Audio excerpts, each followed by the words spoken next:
and welcome everybody to our Education USA presentation of Learn What It Takes to Become a Student Athlete in the United States.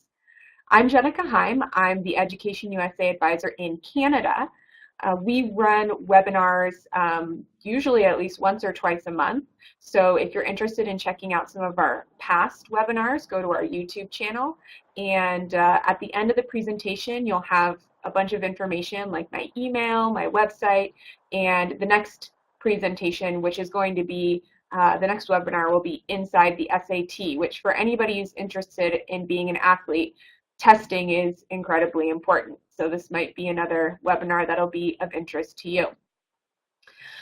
But we are lucky today to have somebody who is extremely knowledgeable on this subject. Jim Crawley is the Director of Global Recruitment and Partnerships at Alma College, but he's also worked at other Division I. He's currently at a Division III school, and he's worked at Division I and Division II. So he has a really wide set knowledge on this particular topic. And it might take him a while to cover, so I'm going to go ahead and hand it over. Thanks for being with us, Jim, and go ahead and take it away. Great, thanks, Jenica. Again, this is Jim Crawley from Alma College. I've been in the field of international recruitment for over 20 years, and I've been fortunate enough to work at, as Jenica mentioned, a Division I, Division II, and now a Division III school, all in Michigan.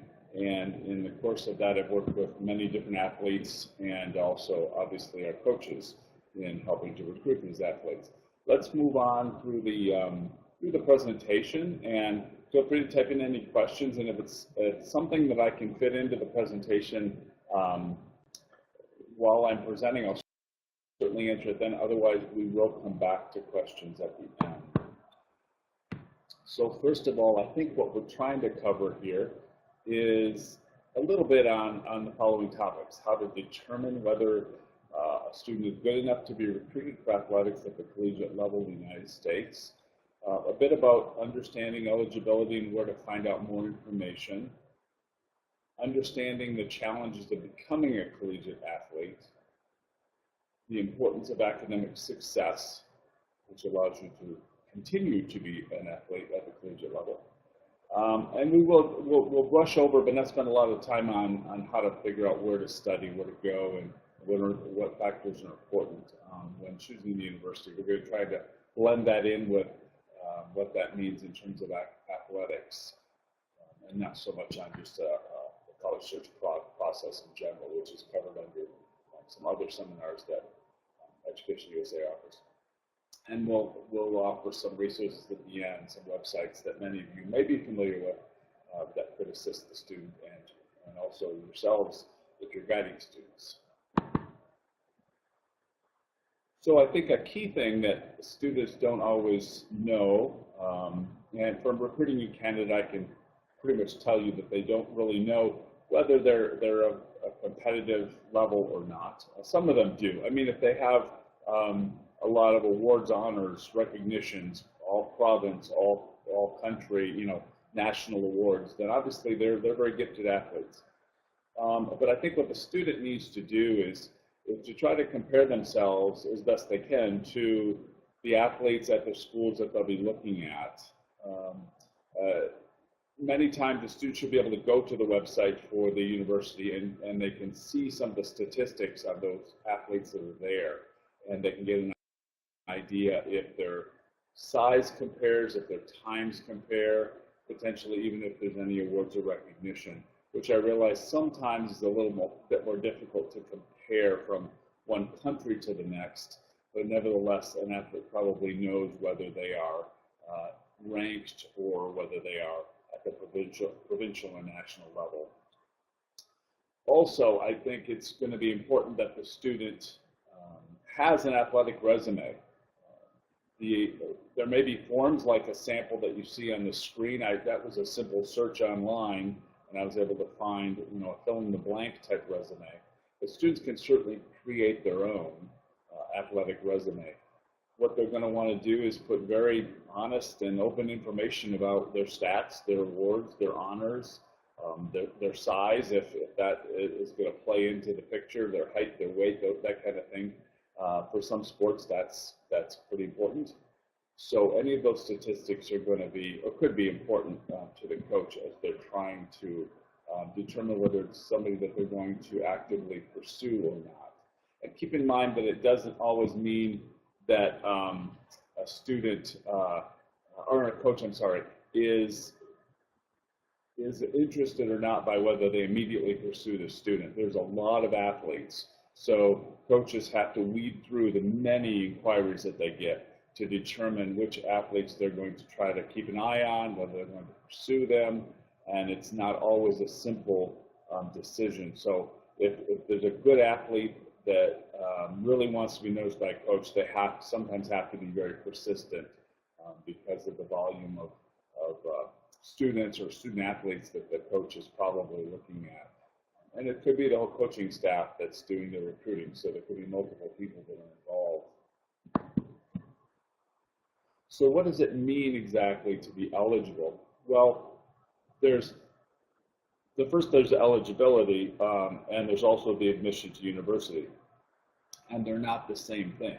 In other words, the student could be eligible, as it says in my bottom paragraph there, it could be eligible for to play via the clearinghouse, but that doesn't mean they're admissible to the university.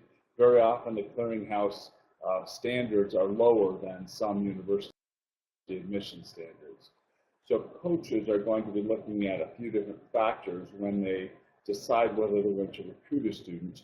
One is certainly the academics of the student, and probably their first and foremost thought is does the student have the athletic caliber to play at that institution?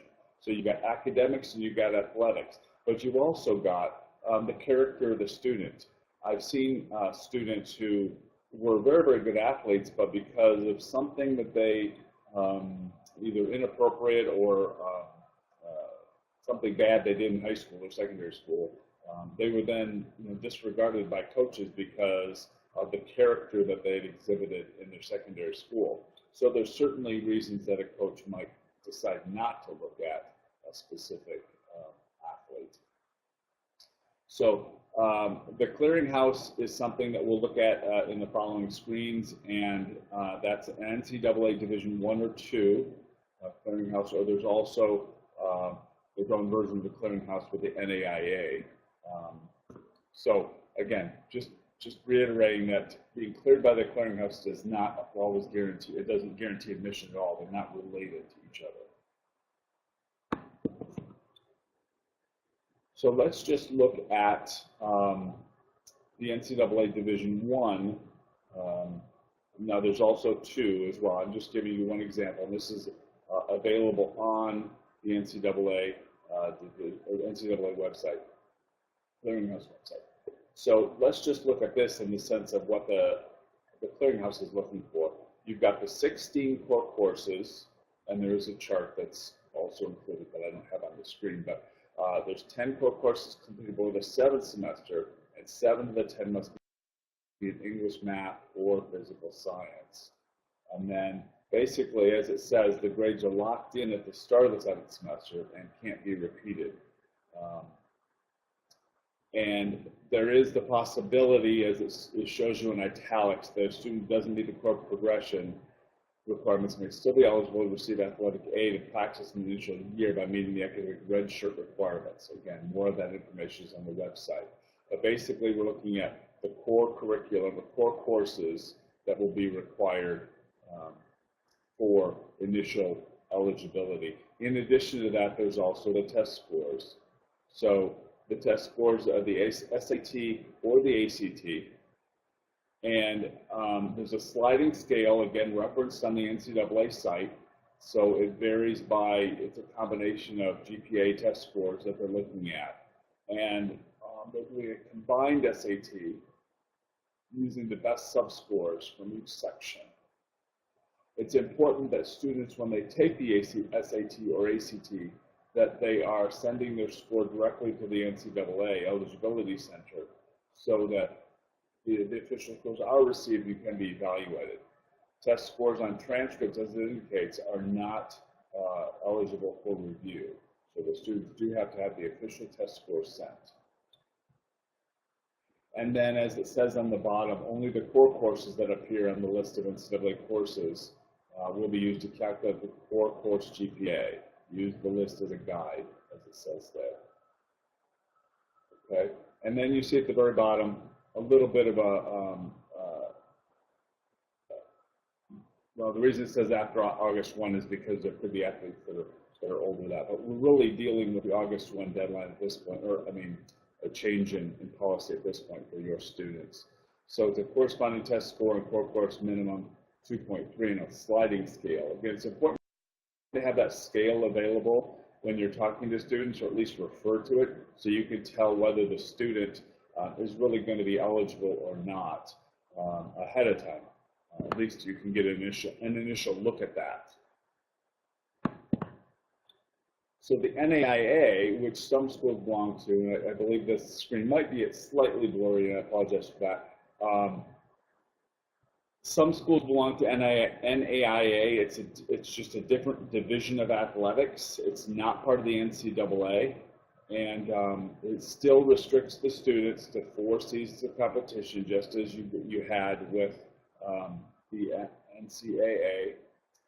And this site will also, going to the NAIA site, will also give you maybe some differences in eligibility as compared to the NCAA. NAIA schools can give scholarships, whereas NCAA Division I and Division II can also give scholarships, but NCAA Division III, like the school I'm at, we cannot give financial aid based on athletics. And you'll see here in the NAIA screen that we have up, they give a test score requirement, and they also give the GPA requirement and class rank. So there's different ways of different components of becoming eligible for the NAIA. So that's one other site that you're going to look into, depending on where what the school belongs to in terms of its membership. So I did pull up, just as a sample, for the NAIA for Ontario. So as you can see, as you would expect, the Ontario Secondary School Diploma is required, and it does tell you that anything less than that would not be acceptable for clearance by the NAIA. That would be very similar to the NCAA. And they will tell you how to convert the grades to a 4.0. That would be the general system within the U.S. So every school, every province, if there's provinces within the country, like as is with Canada, will have its own section within the NCAA website and in the NAIA website.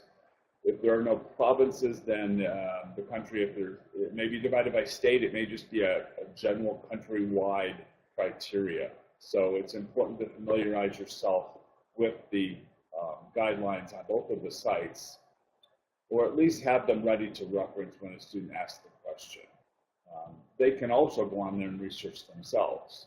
We would like to empower our students to a certain degree, so certainly allow them to, or they're welcome to, go out and check out some of the information with their parents too. So just some facts and figures about athletics. You've got Division I, II, and III here for NCAA, and you've got participation, how many, in 14, we're always a little backdated on the information, but in 14, as you can see, there were 176 student athletes at 346 schools in Division I, and half of them received some form of athletic aid.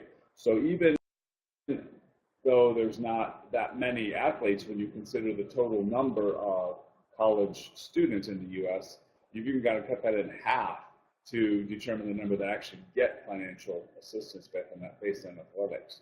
So that's about a little less than 90,000, so maybe 88,000 students receive some form of aid. And as you can see, the graduation rate, and that goes over, that's based on a 6-year graduation rate, is 83% in 6 years. And then Division II is a bit smaller, and it's both in the sense of students and schools. And only a little bit more percentage of those receive some form of athletic aid. The graduation rate Division II is slightly lower, as you can see. Division III is the largest division within the NCAA, both in terms of students and schools, but it also has the highest graduation rate. Again, as I mentioned earlier, Division I and II do or can offer a certain number of scholarships, and we'll look at that in the next few screens, and Division III cannot offer athletic scholarships. So let's get an idea of how many are really offered by sport. So here's the NCAA Division III men and women. As you can see, and I've kind of listed them by order of how many full scholarships each sport can give. What that means is, let's look at, for example, baseball for men. There's 11.7 full scholarships available. Now, that doesn't mean that there's only 11.7 athletes who have a scholarship. What will happen is the schools will divide those up as they see fit. So that may be equated to 24 partial scholarships, for example, or really anywhere from 11.7 on up, because they could give half scholarships, full scholarships, book scholarships. It really varies depending on how much the coach wants that student and how eligible they are to compete. Football teams will very often have 130 players, for example, and they've got 85 scholarships to work with. So they're going to definitely divide those up. And you look at some of these other teams as well and the size, and you can, track and field, for example, with 18 or 12.6 for men. There's many more track and field runners and throwers and such. And so they're dividing those up so that they're trying to affect as many students as possible with those scholarships. Hopefully I answered that question. It's 85 full scholarships in football. That's based on the question in the box over there on the right. That's the maximum they can use. That doesn't mean they'll always use that many. And they probably will not be 85 full scholarships because they will probably divide those up amongst the players. So Division II is drastically less when you look at the total numbers. Division II would be mid-sized, typically public institutions, not always, but typically public, and they will be smaller than, I would say, most Division I schools. It's a variety of sizes out there, but for example, I worked at Grand Valley State University for a number of years here in Michigan, and they're kind of a Division II powerhouse in sports, having won the Director's Cup for numerous years in a row as the top Division II school for athletics in the U.S. based on the performance of their teams. Now, they are approximately now in the low 20,000, 23, 24,000 range in the number of students, as opposed to, or as compared to a Division I school such as Michigan State, which might be at around 38,000. So differences in size is one main difference. There's a lot of other differences they have to meet for Division I or II, including how much seating they have, how many fans they bring into games, how many scholarships they offer, as you can see here. So there's a number of differences. So NCAA Division II, you can see the numbers here of how many they might offer, or how many they are eligible to offer. NAIA is a bit different in some of the sports. Some of them are comparable. But as you can see with NAIA, they've got a bit lower number of scholarships. They do have, their basketball is divided between Division I and Division II within the NAIA, and the scholarships are reflective of that division as well. So now that we've had a little bit of a look at how many awards they can give in any given sport, Leah asked the question before I continue on. The scholarships for the entirety of NCAA, that's each team. So, for example, we're looking at the NAIA. They're allowed to give 24, up to 24, the equivalent of 24 football scholarships. So that could be divided. That's to be divided amongst as many members as they want to divide that up, but the total amount of money can only equal 24 scholarships. So the probability of competing at the university level, I think it's important to be realistic with our students about whether they will or won't be looked at by a team.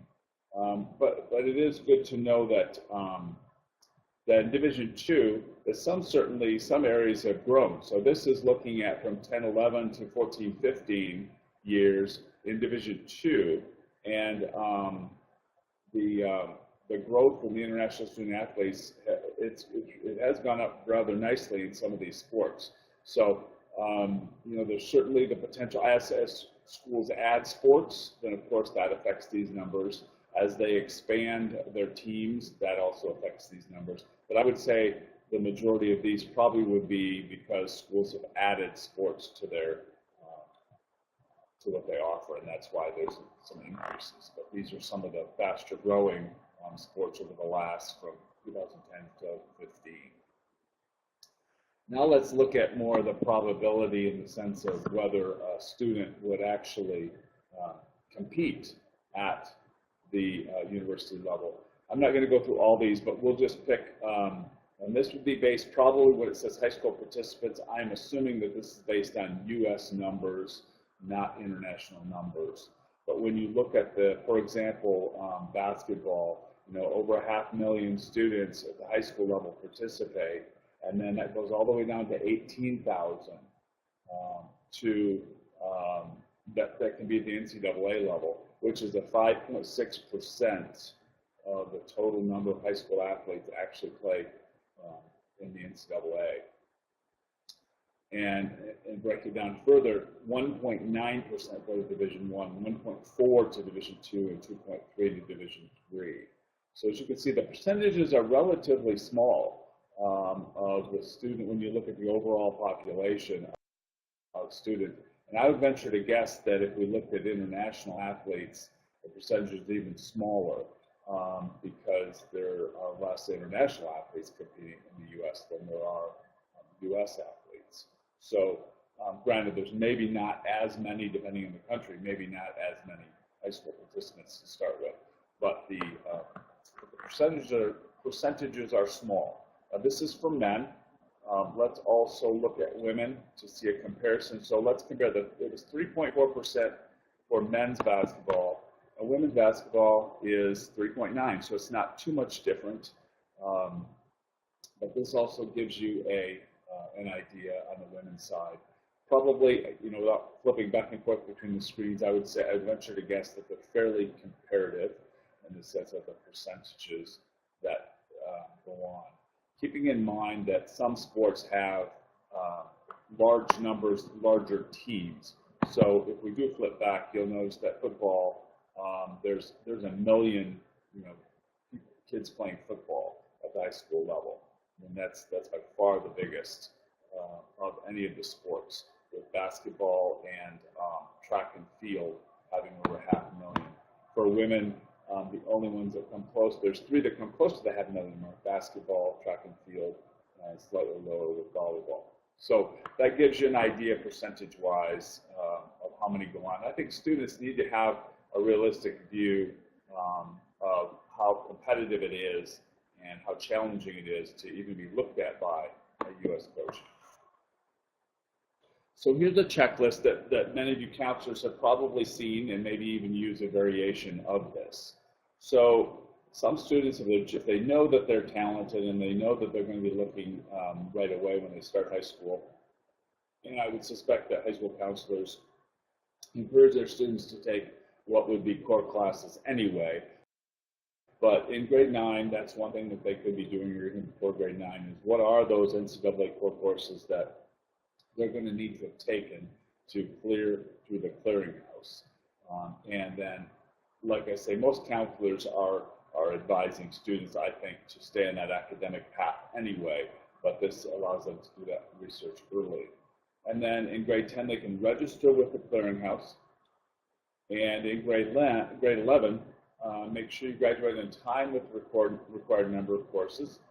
I think they all strive to do that. Take the ACT and SAT and have the scores submitted officially to the NCAA. And then at the end of the junior year, the counselors can upload the year-end official transcript to the NCAA. In grade 12, obviously they'll be finishing up those courses. If they need to, they can take the ACT or SAT again, and again make sure the scores are submitted, and complete all the academic and amateurism questions in the NCAA eligibility account. And then obviously after the student graduates, the counselor should be submitting the final transcript to the NCAA. It is important to note, and this may come up again later, it's important to note that the student does need to maintain amateur status, both as a secondary school student and, of course, as a college athlete. The students cannot be paid for what they're doing. This includes any compensation by athletic boosters or an agent. Hopefully they don't have an agent already as a high school student, but you never know. No compensation of any kind. They have to maintain amateur status, or they no longer would be eligible. There are questions that they'll be asked, of course, through the process, as is indicated under the grade 12 steps there.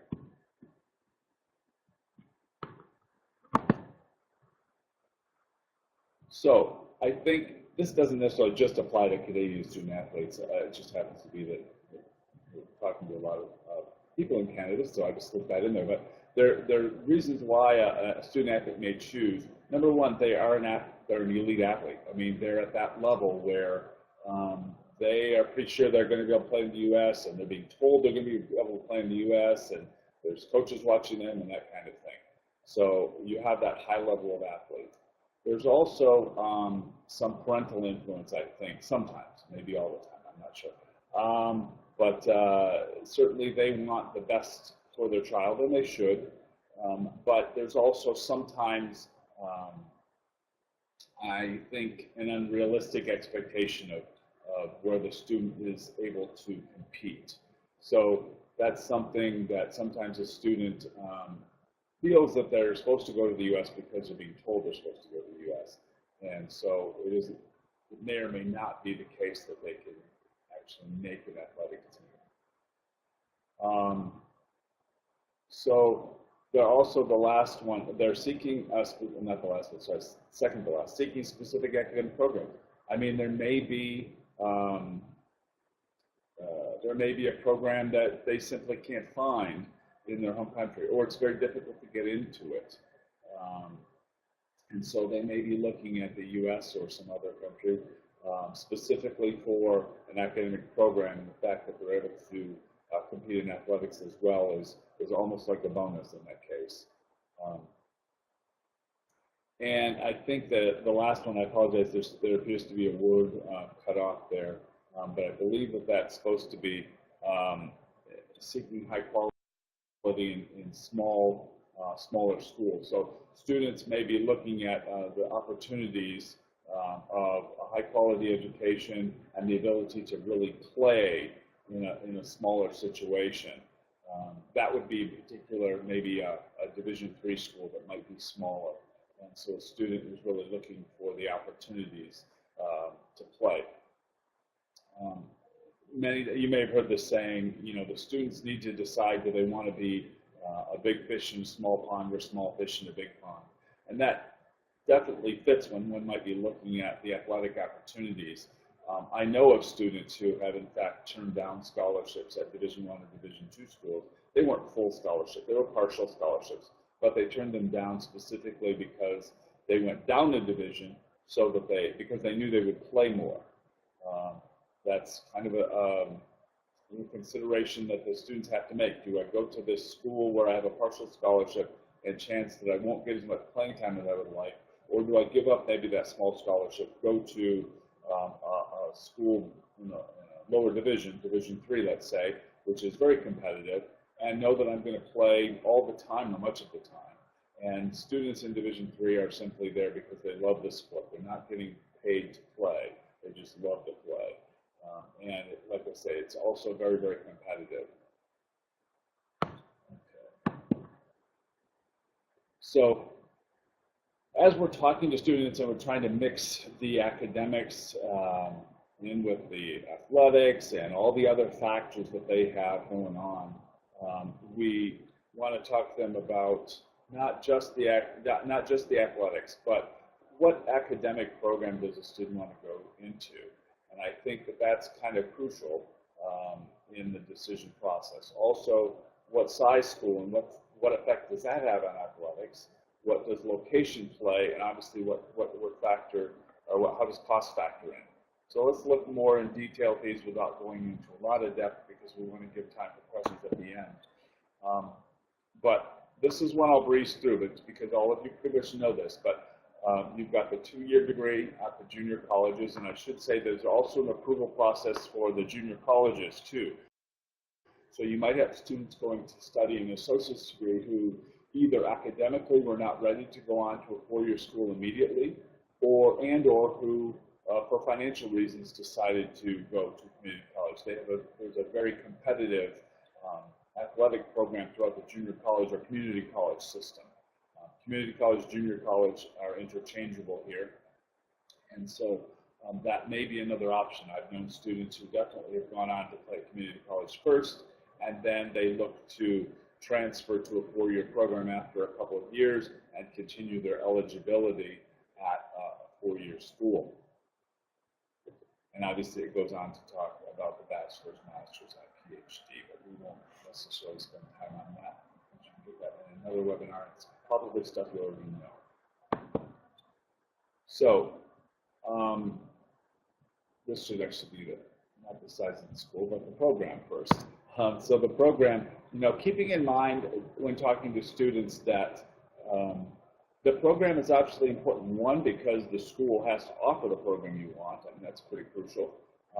But two, very, very few. We saw the small percentage that go on to NCAA athletics. It's even smaller. It even narrows down drastically from there to those students that actually go on to play professional sports. So what are they going to be doing after college? Well, they're going to be going into, their either graduate program or they're going to go work in their field of study. So they need to make sure that they're studying something that's going to make them marketable and going to make them happy as well when they're done. I think the other way to look at it is in talking to a student about their academics and also even location is what if they hurt themselves in athletics and they're no longer able to play? Would they be happy at that school? Would they be happy studying that major? And I think that's an important question to ask, because as much as we don't like to think about athletes ever getting hurt, they certainly do on occasion. And so the student needs to be certainly happy with their choice all the way around. So, and this is, I know this is college counseling 101 for many of you, but looking at their interests, what do they enjoy doing in high school? What do they see themselves doing after getting their bachelor's degree? And making sure that they know that it's not just one major that leads to any type of employment or graduate school, that there are many options as they're trying to decide whether the school offers both the academics and the athletics that they're looking for.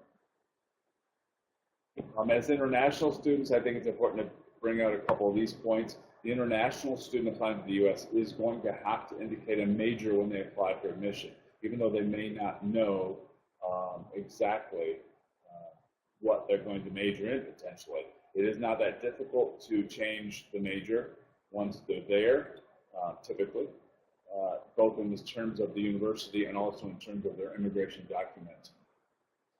But they do need to keep that document updated, so if they do change the major, they need to talk to an international student advisor, because the major on their immigration form needs to match the major that they're actually studying.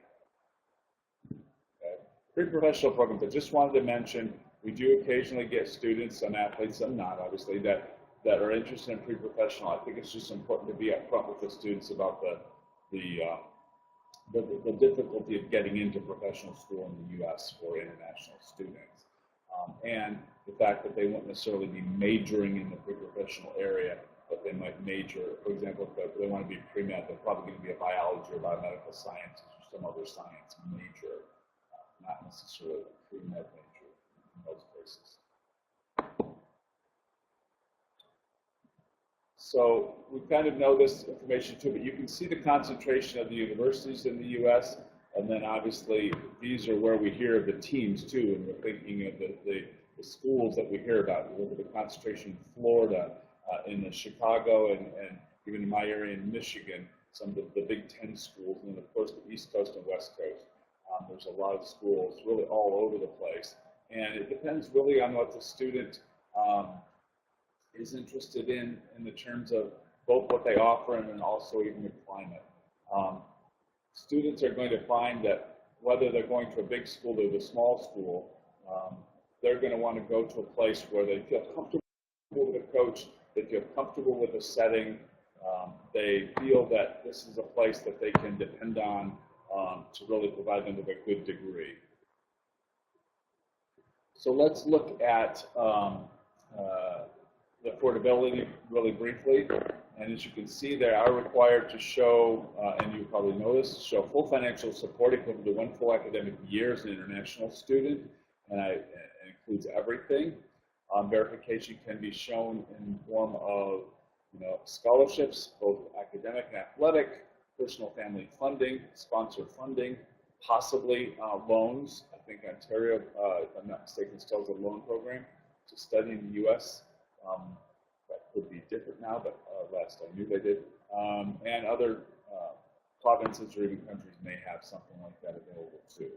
But they do have to show that they have full support. So whatever the school is not offering, the parents or the student have to show, or a financial sponsor have to show the balance of what's owed for the year before the official admission and especially the immigration document can be issued.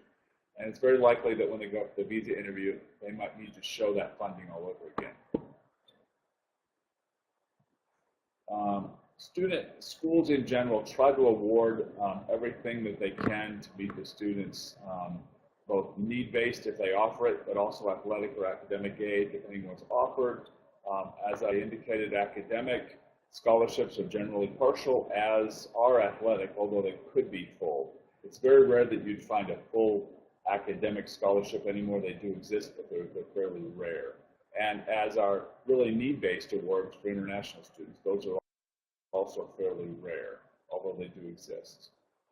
Very often, as I indicated, awards can be stackable, which means that you could get an academic potentially and an athletic award, both, depending on the school. Just a few final things. Remember that, as I mentioned earlier, admission and clearance are two different things. The academic, as I just mentioned in the last screen, academics and athletics could be combined to create a better package. Scholarships can be revoked for academic or athletic violations anytime after being awarded. So even before the student arrives, they can be pulled if there's something goes wrong. The grades aren't kept up, there's something happens, the student does something bad, and of course when they're at the institution, they could certainly be revoked if the student is in violation of some rules. It probably wouldn't be the first thing that they would do, depending on what the violation was, but that could certainly happen. Just remember too that coaches can't contact you directly or the students directly until after the junior year. NAIA might be in the middle of the junior year, but it's at least until that period of time. Students can contact coaches, that's no problem. They can answer, but they can't initiate contact. And there will be dead periods during the recruiting year too, where no contact is to be made, and that's outlined on the NCAA site. And I talked about the amateurism and also about the athletic boosters and agents. And those are also referenced in the NCAA site too. There has been schools and individuals that have gotten in some hot water because of athletic boosters and their support of students, but when they should have been providing certain types of support. So here's some of the websites that I referenced and that I tend to use. You've got, of course, the NCAA and the NAIA websites. Of course, Education USA. There's some different search sites there that you could use with your students to search for colleges and with a number of factors. So that's the presentation that I'm able to do for you today. I'd be happy to answer any other questions. I realize that it's somewhat general in that there are multiple divisions in the NCAA and the NAIA and the junior college, and there are multiple situations that could occur within those divisions. So it's always good to reference the website. That's a good question. There are various sites that do evaluate it differently. I think the best thing you can do, and I'm not sure, Paul, which province you're in, but as you can see, if you guys have your box open there, he's asking about the conversion of the GPA. And I don't know if Jenica, if you have that answer, but I know that the NCAA website breaks it down by province, and so you can see the official word, how they will determine it based on what's on the NCAA website for that particular province. Yeah, I have an answer. Can you hear me, Jim? Personally, when I'm doing, I can. Can you hear me?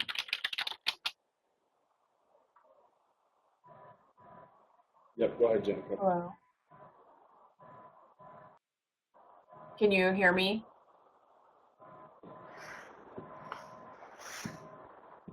It seems like my microphone's on. Can you guys hear me? Okay, thank you. For some reason, my camera is not on though, or at least I can't see myself. Anyways, so Paul is in Ontario, and Paul, 80% is a 4 because in Ontario, an 80 is the bottom of an A. And the way it works in the US is that an A is a 4, a B is a 5, B is a 3, a C is a 2. And so basically, when you're shooting for that 2.2 needed for eligibility, in Ontario, that would be somewhere around a 65. So if your student is getting above that, then they should be pretty safe for eligibility. But of course, anything they can do above that will get them better opportunities with more academically strenuous schools.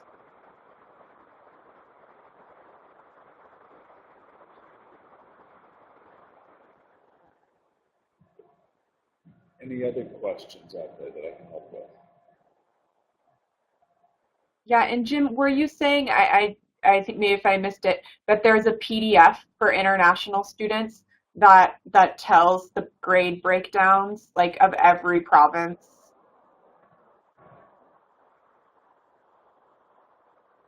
Right, it's in the on the NCAA site. There's an eligibility brochure that you can. It's actually a booklet, but you can download it. And within that booklet, it does for Canada. It does break it down by province. Yeah, and it's complicated. Every province has a slightly different grading system, so it is important. Yeah, it's important to look at that. Oh, great. We have another question from Susie. My understanding was that the core courses required from an international school are not necessarily comparable to the U.S. required courses. Jim, you want to go ahead and take that?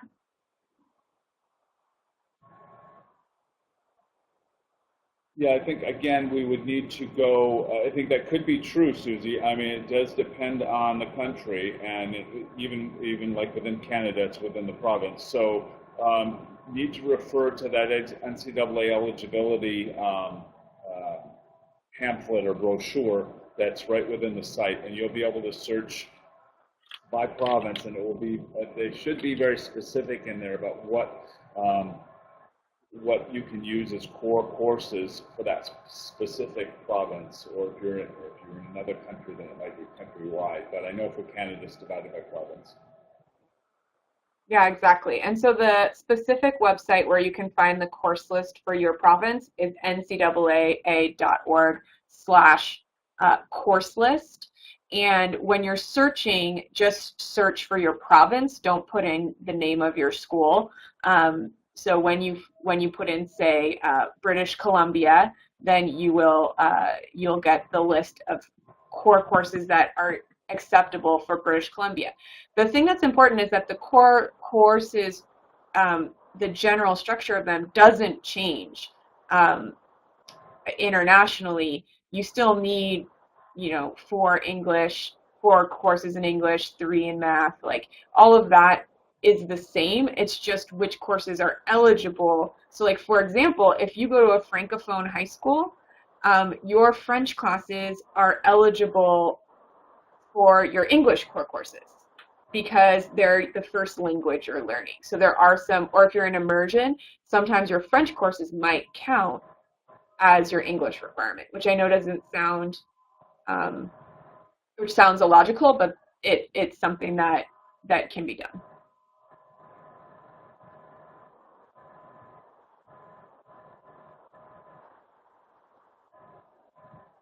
Keeping in mind that if you are in that situation where the French is counting as the English requirement, for example, is the student will still need to meet the English requirement in other ways, either for admission and or on the ACT, SAT, English section. So even though those courses might be counted in one way in terms of eligibility, the English proficiency obviously still needs to be there as well.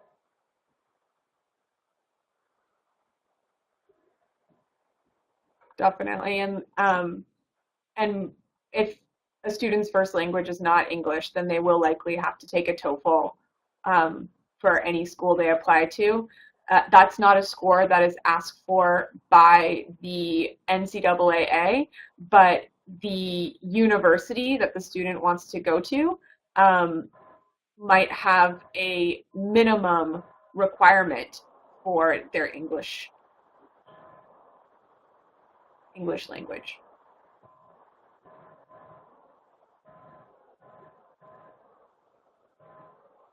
Yes, and one other thing that I would mention that maybe I kind of inferred in the presentation, but I just want to reiterate, is that I talked about the student having to show a full year's worth of support. And many times, even if a student were to get a full athletic scholarship, which are very rare, again, usually they're partial, but even if a student were to get a full scholarship, it does not always meet the total costs of what the student actually had to show in their annual support to get the immigration form, because the immigration form has to include all costs. So tuition, room and board, books, fees, health insurance. Some schools even put a small amount of personal expense money in there. So it is possible that a scholarship that's received would not meet that total amount that's actually required. And so the student, the families might need to show a small amount of money, even if a scholarship is being given. They would still need to show the balance of whatever is between the amount of scholarship and the amount of the total cost. Yeah, and that's a really good point. On the I-20 that you receive to go to the United States, there will still be a number that you need to prove, and you need to have that amount in a bank in a way that is like liquid assets to demonstrate you can pay. They only ask for that for your first year of study. They don't ask for a full 4 years up front. Yeah, so Paul, so students from Canada receive an I-20 to go to the United States. All international students get an I-20, but the difference for Canadian citizens is they don't also have to apply for the F1 visa. They will be treated as F1 international students when they get to the United States, but they do not have to apply for an F1. Any student who is a permanent resident in Canada does need to go through the process of applying for an F1 visa.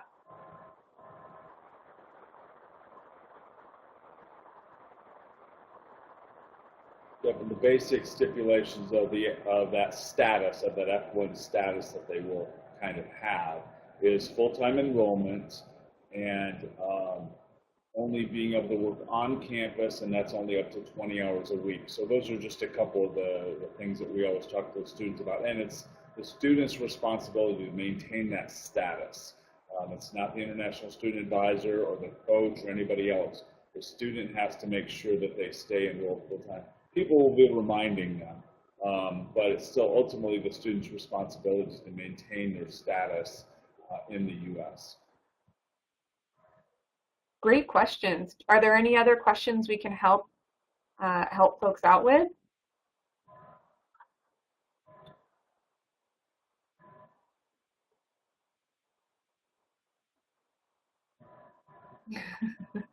Simply yes. I like that. Yes, we have more questions. Great. Go ahead and type them in the chat. Go for it. While you're typing it, we can also say thank you to Jim for joining us today. Here again is Jim's email information. If you have any questions, you can reach out to him or, of course, me. But Jim has a really great perspective being on the admissions side of the process. So again, thank you, Jim, for all your help today.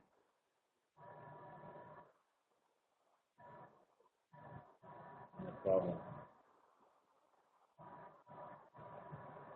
And I'm going to, later this week, I will send everybody the recording. And when I do that, you can also request a PDF of the slides.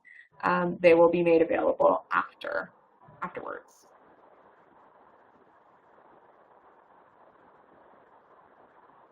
And while we're waiting for Leah's question to come in, I'll go ahead to the last slide, which is all the ways you can get a hold of me at Education USA.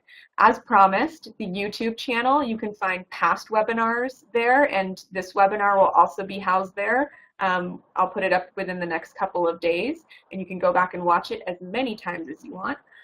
And you can tweet me on Twitter, Facebook, Instagram, and we've got a pretty cool blog too where we have some great student spotlights and things like that. A student named Zoe talked about playing soccer in West Virginia, for example, at Charleston. And, oh, that's a long question. And you can also see my next webinar is going to be on the SAT. I'll be presenting that on Wednesday, April 12th, so that might be of interest to many of you. I think I'll go ahead and read the question out loud, and then Jim, I'll let you go ahead and respond. It's quite a long question. Students here, and by here, Leia's in Ecuador, just to clarify. Students in Ecuador come to us for the first time late in their junior years or even their senior years wanting to apply to schools. That happens in every country, Leah. Many are great athletes and we'd like to help them apply for sports scholarships. My concern is the timetable you've outlined. Is it possible for students to do the NCAA and NAIA eligibility process during their junior or senior years? Great question. Yeah, nightmare. Jim, go for it.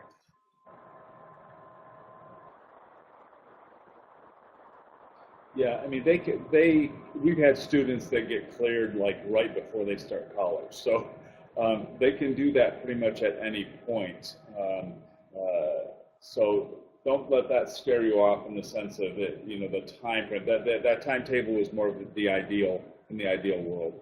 Most of them are not most of them are teenagers and they're not operating on all cylinders sometimes when it comes to timetables and even just timing in general. So so we just need to help them along and encourage them to do things as quickly as possible when we have these different kind of timetables that we're looking at. So yes, they can do it at any point. That's not a problem, but it does have to be done. They have to be cleared before they're eligible to even show up to you know, to a training camp or like football teams arrive in August, for example, fall semester. They would not be able to start practicing until they were cleared. So definitely they can do it in the end of junior year, beginning of senior year. The earlier the better, but definitely that can be done. And then Paul asked just before that, about using some of the slides in the school presentation.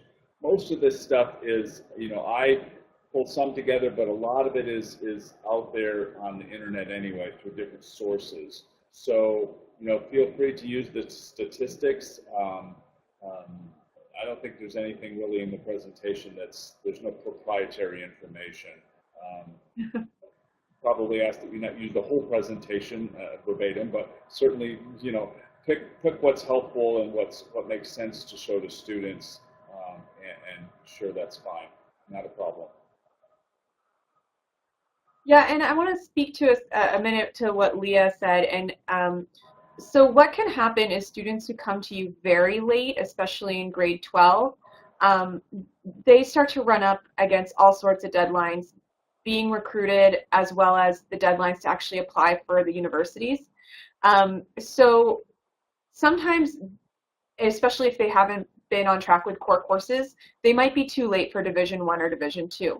So often, but that still leaves Division III, NAIA, and the junior college leagues, NJCAA, which, depending on if the student is getting low grades, say they're a stellar athlete, but their grades aren't great and they haven't been on track with their core courses because they really just are struggling academically, then the junior college route is probably a really good route for that student. And then they could potentially, if a coach is interested in maybe even giving them a scholarship, there are scholarships available, then they could potentially be recruited from the JUCO level, junior college level. If they do have strong grades, NCAA Division III is great because there's no eligibility requirements other than they graduate high school, and they can be given academic and merit-based scholarships. So they can reach out to coaches in Division III schools and see if they're doing very well academically, then they could still get recruited late. Same with NAIA. They don't have this as stringent of core course requirements as Division I and Division II NCAA have.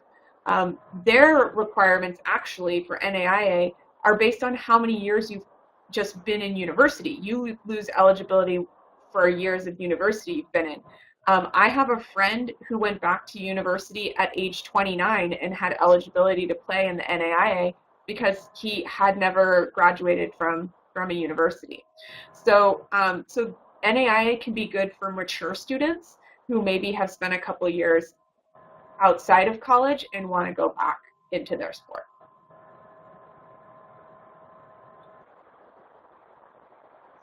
I think one of the challenges, another challenge with the late student is it could be that the coach will have committed their scholarships by then.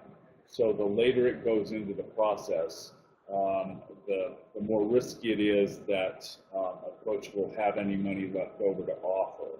So I think junior year is certainly, still fine. They're still looking, but they may have made a lot of their commitments to students by the beginning of the senior year. So it's important to stress to students that they do need to at least be making the contact with the coach. They don't have to have cleared the clearinghouse to get a scholarship offer.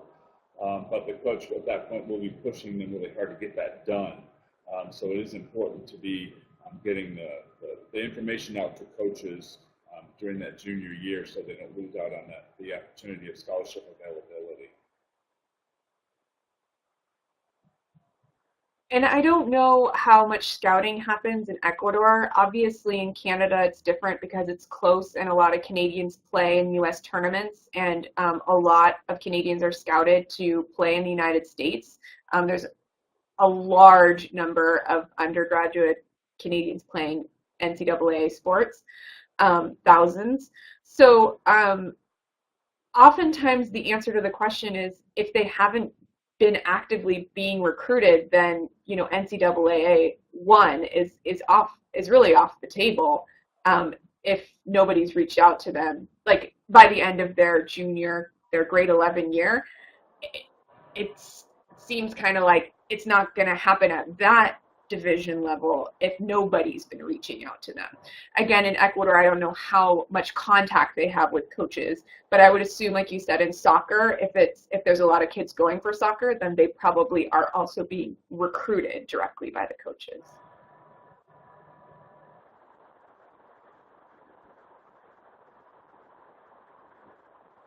All right, well, we have been live for exactly an hour now.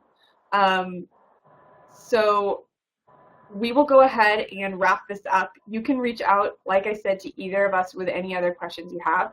Thank you for the questions you had at the end. They were excellent questions. And let's all thank Jim one more time for being here and for putting together these very comprehensive slides. That was very helpful information. So thank you, Jim.